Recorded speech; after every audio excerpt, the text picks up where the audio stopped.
some creative juices flowing in people's brains. But right now we're going to go into Game 5, the 5th replay we have. It's going to be Insanitarium or CJ Ross versus Deadbones. Again, both these players very high in the brackets. Hunter, are you ready to start this? I'm ready. Let's go. All right, we're going to start this replay in 3, 2, 1. Okay. Insanitarium to the east of the map in red. Deadbones to the west in green. Let's get right into this. What do you think of this map then? All right, I'm seeing lots of safer expansions for both players. Kind of like a traditional StarCraft map in terms of expansions. See, Deadbones has an expansion right outside of his base. Insanitarium has 2 that are very close, so very well defensible, especially with that, there's this bit of cliff right here. You could put some sort of structure on. He does have just sniper balloons. Deadbones, of course, going with the artillery that he's been favoring recently. We'll see if he decides to use that in this game. But what are your thoughts on this map? It's actually interesting how the expansion right near Deadbones is actually not very well connected. You'd have to go through the water to get to that one. And Insanitarium has really easily accessible bases. I don't think it'll make too much of a difference. But Deadbones with the artillery, that could be really useful. There's not that many routes into his base. Alright, well, we'll see as this game progresses. Insanitarium going for, looks like it was 8 farm into warrants. Deadbones going for 7 farm warrants. His squirrels are a little bit further out than Insanitarium's are. Go ahead and vote and tell us who you think will win this match, red or green, Insanitarium or Deadbones. And that poll is up and live. So Deadbones is up to 6 squirrels now. And Insanitarium also building squirrels, just going up to 9. It's the other way around. Deadbones is up to 9. Insanitarium is going up to 6. I think Deadbones placed his warrens earlier.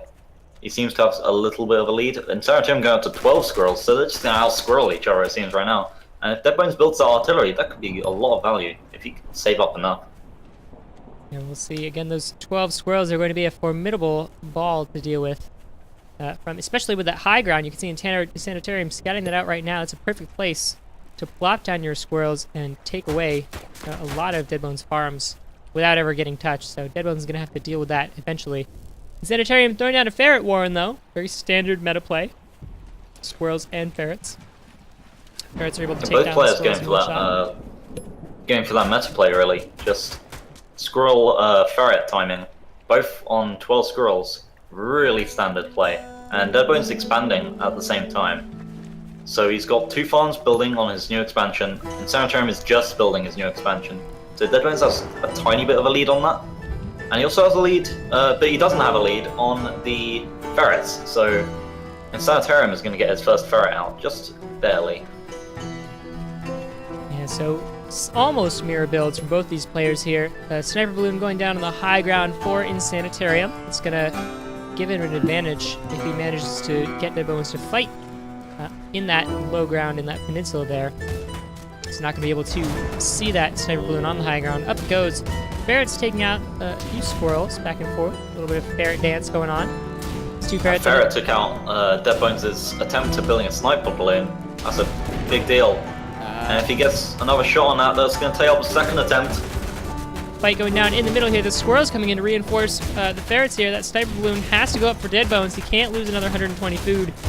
There it goes. It is up now. It's going to start firing away, but oh, it goes down. Oh, no. Right. This is coming up. Giant deal. It's a lot of food that Deadbones lost right there. Not able to sell that in time. Checking out the graph. Looks like both players falling now, but Insanitarium coming out ahead in that, especially with that loss of that sniper balloon from Deadbones. Yeah, definitely. Insanitarium is just piling on more squirrels now, and that's a good decision, I think. Just getting that faster reinforcement to make the most out of this good position he has now. And right now, just ferret dance going from both sides, trying to catch the opponent out. Again, we're seeing almost the exact same number of units out for both sides. Insanitarium has a few more squirrels out, but both players have 1 sniper balloon, 2 ferrets, and a whole mess of squirrels to play around with at this time. Yes, 18 squirrels out for Insanitarium, and it looks like now he's just going to focus a little bit more on building up his base. Seems like... No, he's just building toads. Alright, that could be interesting. Alright, toads definitely... Toads to bust through the enemy squirrels. Yeah, in this later portion of the game, that's going to make a huge difference, especially taking these ferrets up onto the high ground here. Deadbones with some vision onto that high ground. I guess they stepped a little bit off that high ground there, but Insanitarium taking the expansion to the southwest. See ferrets firing back and forth, trying to pick off some opposing enemy units. Not having much luck so far. So Insanitarium took that base to the southwest. That's actually a really good position for his ferrets. He could get some really great shots off on both of Deadbones' bases. If he can make the most out of that, that could be a really big deal. But Deadbones also has a new expansion, that one to the north, and he's building loads of farms on it. So now is the time to strike for Insanitarium. And Insanitarium is building a sniper balloon up on that high ground right near Deadbones' natural expansion. And we'll see how many farms it's able to take down as it goes. Let's see if Insanitarium can distract Deadbones for long enough to let the sniper balloon go up. There it is. It's up right now. One farm's down. 2 farms are down. And it's not quite in the range for anything else, unfortunately. I thought maybe it was close enough to get at that mill there, but unfortunately not quite enough. That is 2 farms, though. 60 food for 120 food, and even trade there. Maybe denial of anything that tries to come through that passageway. Looking at army value right now, Insanitarium is was in a great spot with his army value. But the problem is he can't really bust through because of those well-placed sniper balloons for Deadbones. There's just no way he can really get through Deadbones' defense. He just has to survive this ferret onslaught somehow. It is worth noting that Insanitarium now has twice the number of ferrets as Deadbones has, so the Deadbones has more sniper balloons. Ooh, and a little bit of mismanagement there. 1 ferret going down for Deadbones, losing it there to Insanitarium's 4 ferrets. We'll see. That's what Insanitarium needs right now, I think. He needs to be able to take out those ferrets, luckily. If he can just take out 1, that halves Deadbones' effective poke. Whereas Insanitarium has 4 ferrets. That's a great advantage right now. Deadbones has second ferret out again. It's going to take a while to get there. But that gave him a little bit of calm. He's got a lot of food right now. He's got good income. But Deadbones, way better income, up to 12 farms. That windmill to the north, just completely uncontested, has now just given him a massive advantage a couple of minutes later. Yeah, I think Insanitarium has been too focused on moving these ferrets back and forth. He does have more. 2 ferrets taking shots right now. He does have ferrets to spare, but we'll see. He hasn't been building farms. He hasn't been keeping his economy up. We're well past that 5-minute mark. Both players have expanded in several places, but Insanitarium just not quite keeping up. There he goes. He's building some farms now, going up to 10 or 11 farms. And there goes that artillery. Deadbones has placed down artillery in the front of his base there. That is just going to completely lock down that north end of the map. Like, if you thought that was impenetrable before, there's just no way that Insanitarium is ever going to get through it. So what he's decided to do now is just pull his ferrets to the west side of the map and just bomb the rest of Deadbones' bases. Because if he can lock Deadbones in that position, then that's going to be great for him. But look, now Deadbones is just going to push in right now. All right, Deadbones' green army coming in, not quite able, Insanitarium not staying long enough to take down that farming base, but that artillery coming out and taking down a lot of squirrels for Insanitarium. Insanitarium forced to back up there, and Deadbones has 4 ferrets of his own right now. It's really interesting. Deadbones with a massive amount of squirrel warrants, going up to 39 squirrels. That's the raw power he needs to be able to bust through Insanitarium's position. If he just moves in right now, that's going to be a lot of power, and Insanitarium doesn't really have that many tools to deal with it. He has those toads, but ooh, and here we go. He's pushing in right now. 40 squirrels coming in right now, cutting through the army. The toads are coming out. A couple of them go down, but I don't think it's going to be enough. Those red squirrels are using the pigs as a shield, but we'll see as it goes. 8 squirrels left for Insanitarium, but 22 squirrels still out on the field for Deadbones. He can reinforce so quickly. The farms are even. With that amount of warrants, there's just no chance Insanitarium has to even get back after getting an alright trade in that fight.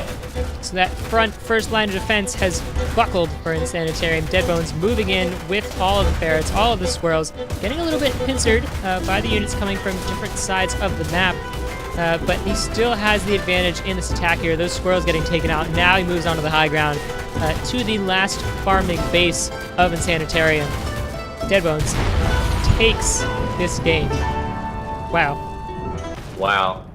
That was really well played by Deadbones at the end there. He knew what he needed to do. He just built up that massive army and just completely crushed Insanitarium in that last fight. All right, well, let's What did you guys think? take it back to the panel, yeah. Right. That was a great comeback from Deadbones. Cedros had good early control of the game because while Deadbones ecoed up on his first base, he placed a sniper balloon in a very key position, and it completely gave him control of that middle peninsula that a lot of the fighting happened over, and that gave him a lot of advantages early.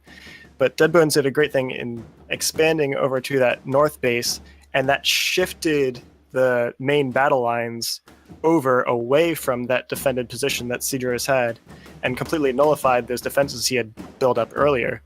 And then he kept Cedros from ecoing up by constantly pressuring with his ferrets along a new battle line that didn't have defenses on it.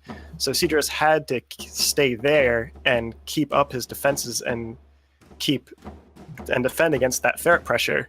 And so he fell behind economically because he couldn't spare the commander attention time to go over to his other bases to build farms.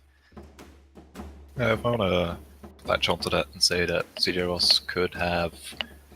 He had sniper balloons, but he wasn't using them to deny ferret harass, which was what he should have done in that game, to just make a half-hearted push, trade, maybe somewhat losingly, but don't go all in while you build up 1 or 2 sniper balloons behind the push.